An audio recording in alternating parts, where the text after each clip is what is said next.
एक राजा की कहानी। एक छोटी सी नगरी में एक राजा रहा करता था। उस राजा को मतलब अपनी प्रजा पर अत्याचार करने में बहुत मजा आता था। तो सब बहुत दुखी थे, बहुत परेशान थे। तो एक बार सूखा पड़ गया बहुत ज़्यादा। तो सब बहुत दुखी हो गए।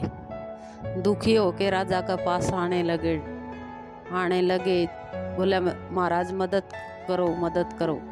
तो राजा ने साफ साफ मना कर दिया। बोले नहीं, मदद तो नहीं मिलेगी, पहले ही सूखा पड़ा है। बोले महाराज कुछ तो करो। बोले कुछ भी नहीं होगा, कुछ भी करो मत करो मुझे इसी बात। प्रजा ने सोचा कि राजा तो कुछ मदद करने को तैयार नहीं है, अब क्या होगा हमारा। बच्चे हैं, बुजुर्ग हैं, पशु हैं, सब बहुत दिक्कत है सबको। तो रातों रात क्या प्लान बनाया उन्होंने। बोला चलो रातों रात है ना नगरी को खाली करके कहीं चले और जाके अपना कुछ भी करके और पेट भरे। तो रातों रात अपना चल दिए, चले जाने लग रहे। तो एक नगरी दिखाई दी।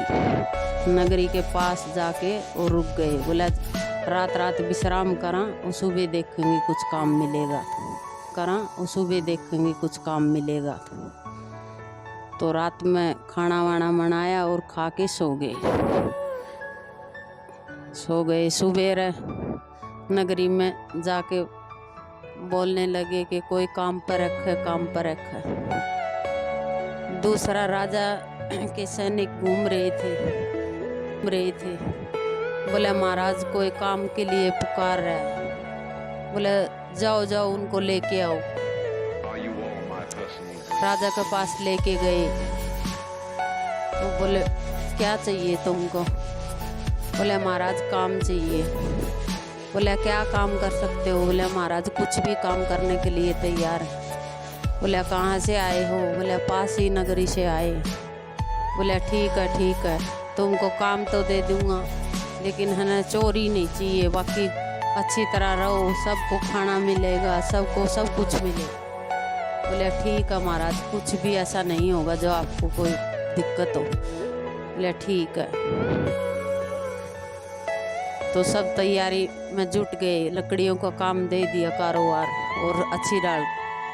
काफ़ी दिन हो गए करते सब अच्छी तरह रहने लग गए और सब कुछ अच्छा होता चला गया। एक दिन एक किसान ने सोचा कि अब तो बहुत दिन हो गए, राजा को क्या पता चलेगा, चलो लकड़ियाँ इकट्ठी करके और दूसरी नगरी में बेच दें तो धन इकट्ठा हो जाएगा, तो कुछ ज़्यादा दिन तक करना भी नहीं पड़ेगा। इसीलिए सब तैयारी करने लग गया वो चोरी की। एक दिन दूसरे व्यापारी को बुला के और लकड़ियां के गट्ठे इकट्ठे कर करके और सारे दे दिए उसी को। राजा के सैनिक देख रहे थे, तुरंत आके बोले महाराज उसने है ना बहुत ज़्यादा चोरी की। बोले लेके आओ उसको। तुरंत उसको लेके गए। उसको बहुत राजा ने डांट लगाई।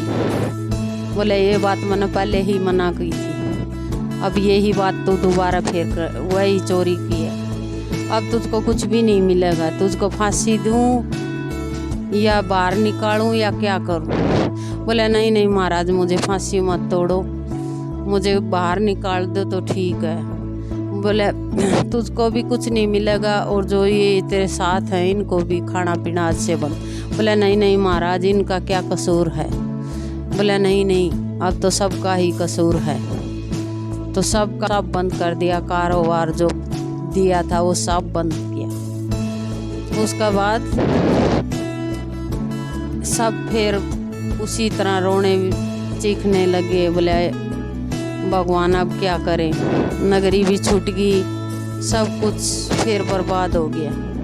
एक बुजुर्ग बोला भगवान कहीं है तो मदद कर, नहीं वही उसी जगह पे हम सब पहुंच गए। दूसरा बुजुर्ग बोला कि भगवान होता ही कहाँ है, भगवान तो होता ही नहीं है। बोले नहीं नहीं भगवान तो होता है। बोले ठीक है, तेरा भगवान को भी देख लेंगे क्या मदद करता है। सब सो गए भूखा पेट।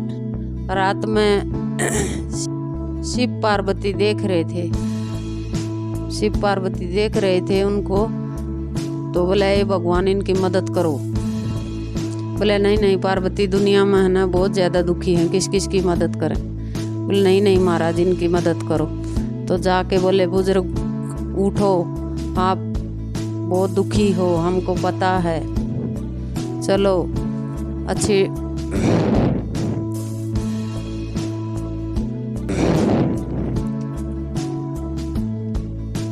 शिव पार्वती देख रहे थे।